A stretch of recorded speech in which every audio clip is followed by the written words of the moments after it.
क्या आपके बाल भी ऐसे रूखे, सूखे और बेजान लगते हैं और आपको लगता है कि आप इन बालों का कुछ भी नहीं कर सकती?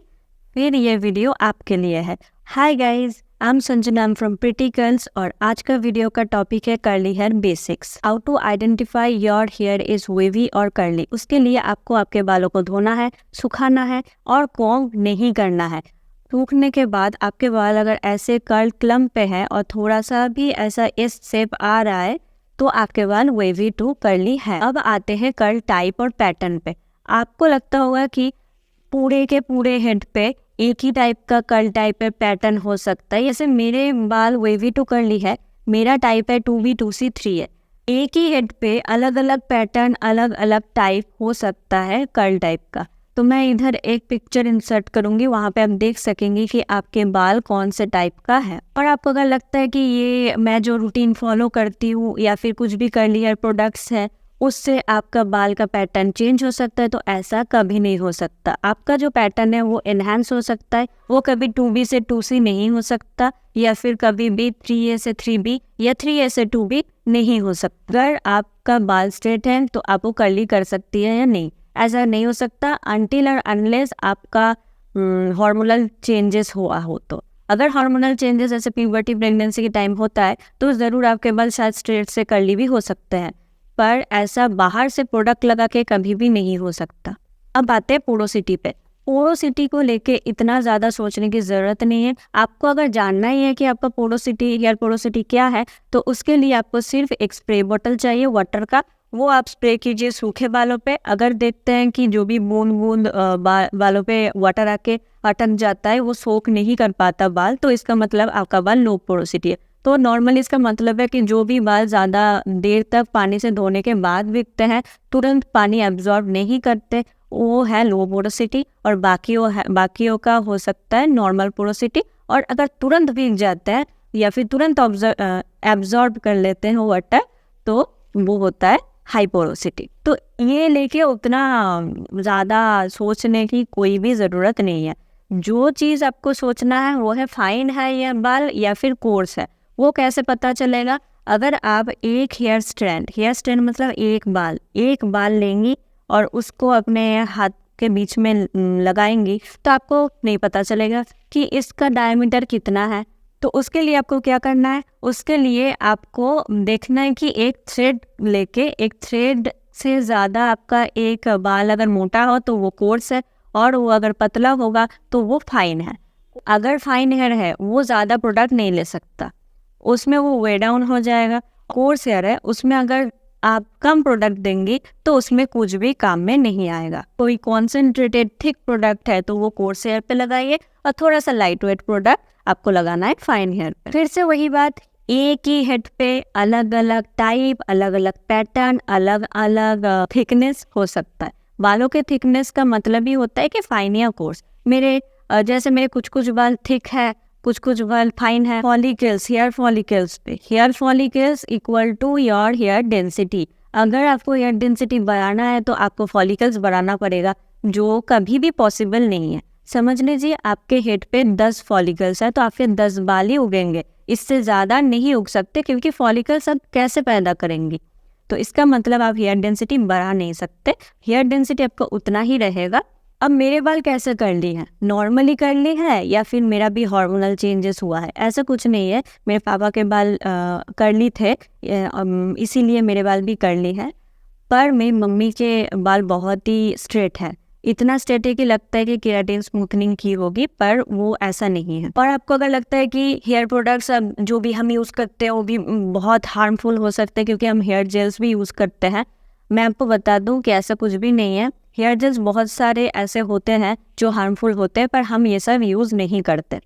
और दूसरी बात कि हमारे इंडिया में अभी बहुत सारे कंटेंट क्रिएटर्स हैं जो कर्ली हेयर कंटेंट क्रिएटर्स हैं, और बहुत लोग यूज़ करते हैं ये रूटीन, तो ये बहुत ही सेफ़ है। और आपको अगर कहीं भी लगे कि आप यू आर फीलिंग स्टक, तो you can always reach out to me in my YouTube videos, on my Instagram reels. You can always comment and I will get back to you. अब आते हैं मेरे कर्ल स्टोरी पे।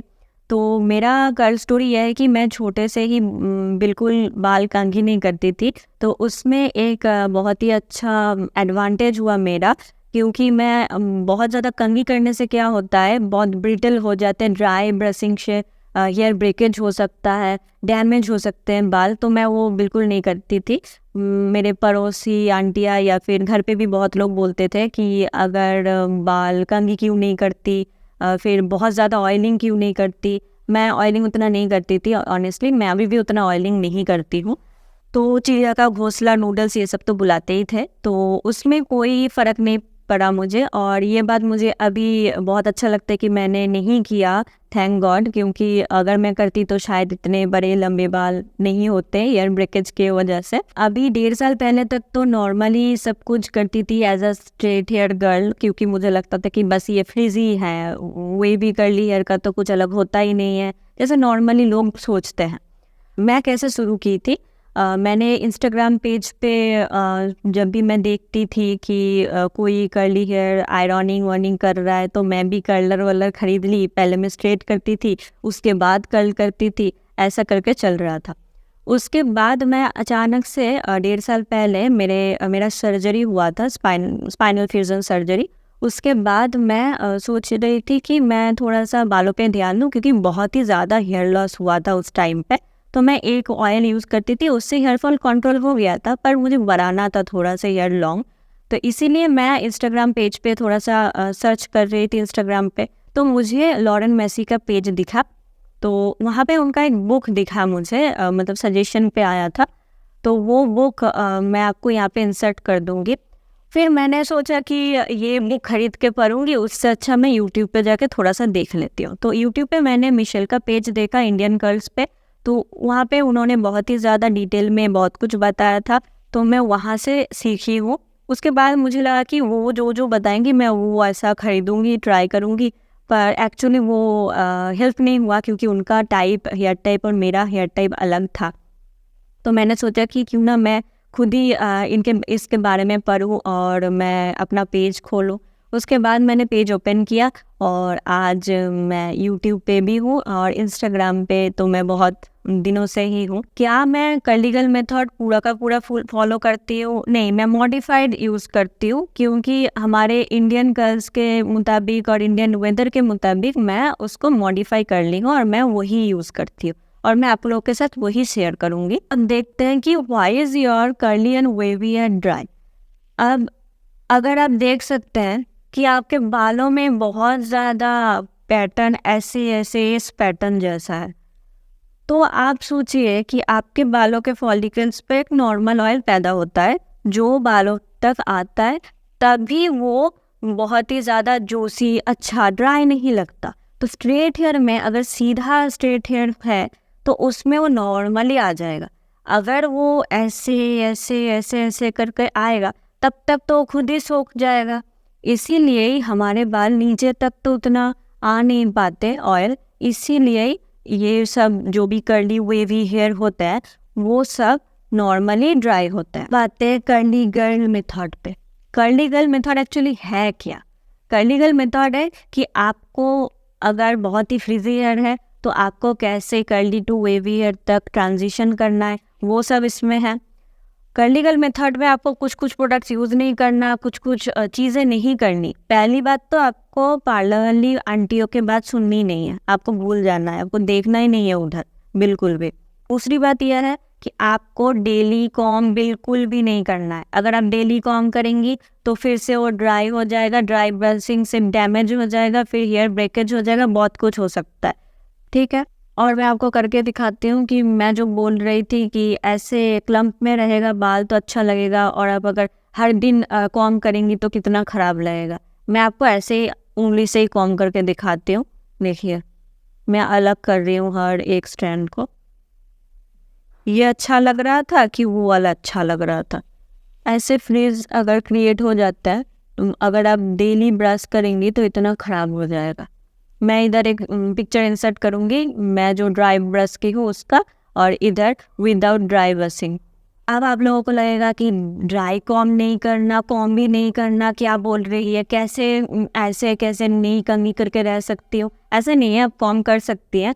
आप जिस दिन wash कर रही है हेयर उसके 30 मिनट्स पहले आप ऑयलिंग कीजिए, थोड़ी देर रख लीजिए, उसके बाद आप नीचे से स्टार्ट करके ब्रशिंग स्टार्ट कीजिए, डिटेंगलिंग स्टार्ट कीजिए ऊपर तक। नीचे से इसीलिए बोल रही हूँ क्योंकि आप इधर से करेंगे इधर अटक जाएगा टेंगल पे, इसीलिए नीचे से करना है धीरे धीरे, इतना भी हार्शली ड्राई ब्रश के जैसा नहीं करना है।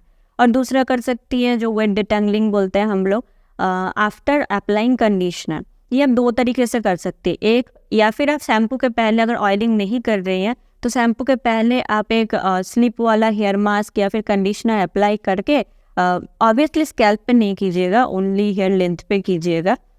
फिर आप थोड़ा सा करके पानी और हेयर मास्क लेके अच्छे से लगा के आप स्लिप क्रिएट होने पर डिटेंगलिंग कर सकती है। या फिर आप शैम्पू के बाद भी अगर कंडीशनिंग कर रहे हैं तो अगर नहीं, आपको कंडीशनिंग ज़रूर करना है तो कंडीशनर के उस टाइम पे आपको क्या करना है कि कंडीशनर अप्लाई करने के बाद आप डिटेंगलिंग कर सकते हैं। सेम ही प्रोसेस है नीचे से लेके ऊपर। आपको डेली बिल्कुल भी कॉम्बिंग नहीं करना है। इसका मतलब ये नहीं कि आपको कॉम्बिंग ही नहीं करना है, आपको करना है। अगर समझिए कि मेरा आज वॉश डे है, आज कौन सा डे है, आज फ्राइडे है, तो आज अगर मैंने बाल धो लिया तो बाल धोने के पहले ऑयलिंग के टाइम पे मैंने डिटेंगलिंग कर लिया, फिर मैंने कंडीशनिंग करके फिर से डिटेंगलिंग कर लिया, उसके बाद जेल वेल लगा के बाल सूखने के बाद आपको बालों पे कॉम्बिंग बिल्कुल भी नहीं करना है। उसके बाद 2-3 दिन बाद मैं जब मंडे को मैं फिर से बाल धोऊंगी तो मंडे को आपको फिर से सेम ही प्रोसेस फॉलो करना है। इसका मतलब बीच में जो संडे आएगा, सैटरडे आएगा, उसमें आपको बिल्कुल भी बालों पे कॉम्बिंग नहीं करनी है। दूसरी बात यह कि आपको हीट बिल्कुल नहीं यूज़ करना, और अगर करना ही है तो बहुत ही लो हीट यूज़ कीजिए। एकदम ही लो हीट, मतलब जो भी ब्लो ड्राई करना है या फिर डिफ्यूजिंग करना है तो लो हीट पे करना है। डिफ्यूजिंग का ट्यूटोरियल मैं जल्दी लाऊंगी। डिफ्यूज़र यूज़ कर लीजिए, नॉर्मली ड्रायर यूज़ नहीं करना। नॉर्मल ड्रायर से वो बहुत ही ज़्यादा हवा से ड्राई हो सकता है। तो 4th पॉइंट है वो है use right products. Right products का क्या मतलब होता है? आपको तो अलग अलग जो भी यूज़ करना पड़ेगा, shampoo, conditioner, hair mask, hair gel, curl cream, वो सब छोड़ दीजिए। आपको ऐसा कौन से प्रोडक्ट्स यूज़ करना है जिसमें कुछ कुछ इंग्रेडिएंट्स बिल्कुल भी नहीं होना चाहिए। अब आपको लगेगा कि कैसे पता चलेगा कि कर्ली गर्ल फ्रेंडली या CG अप्रूव्ड है या नहीं, मतलब ये मेथड अप्रूव करता है ऐसे प्रोडक्ट्स है या नहीं। तो प्रोडक्ट्स तो है, पर प्रोडक्ट्स में वो इंग्रेडिएंट्स है या नहीं ये जानने के लिए आपको 2 वेबसाइट मैं यहाँ पे मेंशन कर दूंगी। एक है easitcg.com और एक है girlsbot.com। अब देखते हैं कि कौन से इंग्रेडिएंट्स आपको बिल्कुल भी नहीं यूज़ करना। एक तो है सल्फेट। सल्फेट आपको यूज़ नहीं करना है क्योंकि सल्फेट बहुत ड्राई होता है। जिन लोगों का ड्राई स्कैल्प है, ड्राई हेयर है, मैं उन लोगों को बिल्कुल भी मना करूँगी कि आपको सल्फेट यूज़ नहीं करना है। डर्ट या फिर हेवी ऑयल जो भी जम जाता है ना स्कैल्प पे, उसको कहते हैं बिल्डअप।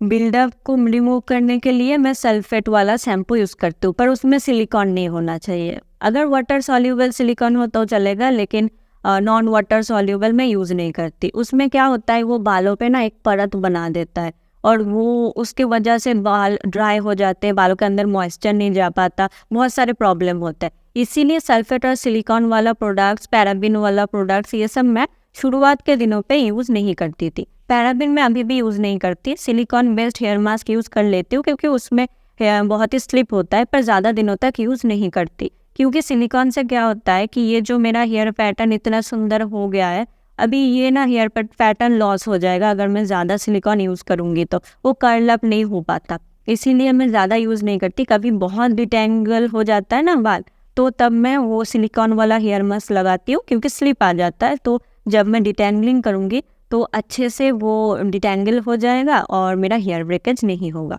और 2 तरीके का अल्कोहल रहता है। एक अल्कोहल रहता है जो ड्राई अल्कोहल होता है। ड्राई अल्कोहल मैं यूज़ नहीं करती हूँ क्योंकि बहुत ही ड्राई हो जाता है। और जो भी डीनेचर्ड अल्कोहल होते हैं, इथिलीन, प्रोपेलिन, ये सब होता है ड्राई अल्कोहल। और कुछ कुछ अल्कोहल होते हैं जो ड्राई नहीं करते, तो आप वो यूज़ कर सकती हैं। आपको सैटिन एक्सेसरीज यूज़ करनी है, satin pillow case, satin bonnet, satin scrunchies, normal rubber band फेंक दीजिए। सैटिन का जो भी चीज़ें यूज़ इसलिए करना है क्योंकि सैटिन और सिल्क फैब्रिक्स बालों के स्कैल्प से और बालों से नॉर्मल ऑयल्स टाइप ऑफ नहीं करते, जो कॉटन सोख लेता है। इससे आपको लेस फ्रीज होगा, लेस ब्रेकेज होगा, मोर सॉफ्टनेस आएगा, आपके बाल 3-4 दिन तक बहुत ही अच्छे से लास्ट कर जाएंगे। और एम्ब्रेस योर फ्रीज। अगर आपको लगता है कि पूरा का पूरा फ्रीज चला जाएगा, 0% हो जाएगा, ऐसा नहीं है। फ्रीज बहुत ही ज़रूरी है बालों में टू क्रिएट वॉल्यूम। फ्रीज इतना सारा फ्रीज है, खराब थोड़ी लग रहा है, अच्छा ही लग रहा है, पर वॉल्यूम बहुत ही अच्छा लग रहा है कि इतने सारे बाल हैं। तो आपको फ्रिज से आप छुटकारा नहीं मिल सकता अनटिल और अनलेस आप स्ट्रेटनिंग के लिए जाती हैं या कोई भी केमिकल ट्रीटमेंट के लिए जाती है, जो लॉन्ग रन में तो खराबी होने वाला है। को अगर कभी भी लगता है कि you are feeling stuck, you can always ask me your doubts on comment section, on Instagram reels, on Instagram post. You can DM me as well and on YouTube videos as well. अगर आप लोग चाहते हैं कि ऐसे videos में और बनाऊं तो कमेंट बॉक्स में आपका जो भी क्वेरीज है, आपका जो भी प्रॉब्लम्स है, आप कमेंट कीजिए। आपको कौन सा कंटेंट देखना है वो भी कमेंट कीजिए, मैं ज़रूर वो सब वीडियोस बनाऊंगी। अगर प्रोडक्ट रिकमेंडेशन वाला कोई वीडियो चाहिए तो वो भी बताइएगा, मैं अफोर्डेबल प्रोडक्ट्स का एक ज़रूर वीडियो बनाऊंगी। आप मेरे इंस्टाग्राम पेज पे भी जाके देख सकते हैं मेरे वीडियोस, मैं इधर मेंशन कर दूंगी मेरा Instagram page. Thank you for watching, bye bye.